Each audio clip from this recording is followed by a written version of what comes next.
So it's Saturday. I'm sitting outside doing a little FT8 with the 7300 and the GeoBook 240.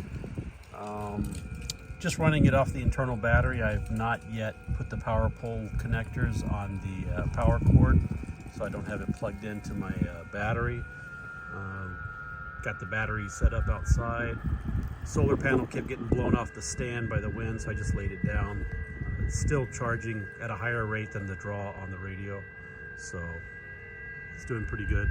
Using the not so super antenna. I've had this super antenna for probably 5-6 years, maybe 7 years.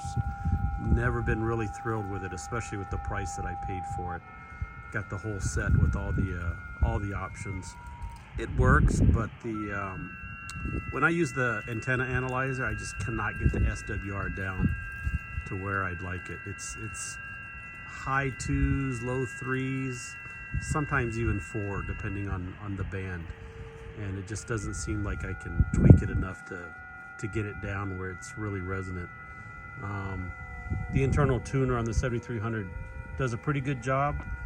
On 20 meters, it doesn't really seem to do too well for some reason. It just doesn't seem to be able to tune it very well. For voice, it does. It seems like it'll tune it okay, and when you transmit voice, it's okay. But transmitting FT8, the SWR just shoots way up for some reason.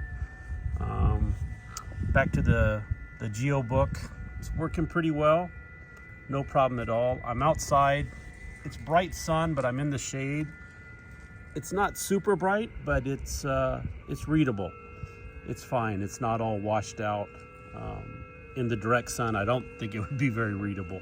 I'd need some kind of a tarp or a umbrella or something to throw some shade on it.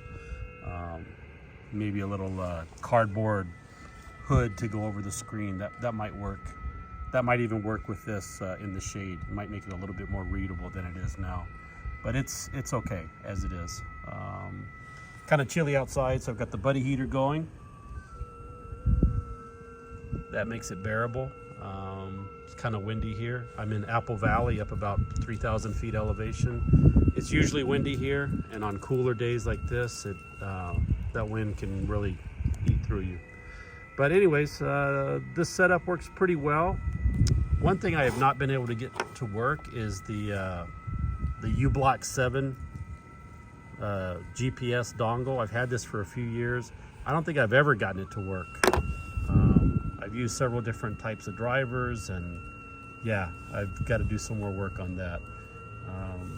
I have a 705 with the built-in GPS, so when I use that, there's no problem with synchronizing the time, you know, when I don't have internet access. But I'd like to get the standalone dongle working for whenever I'm not using the 705. We'll see. Anyways, that's my current setup. That's what I'm doing today. Bands are pretty good. There you go. Get out and play some radio. 73 from K0TZ. Steve.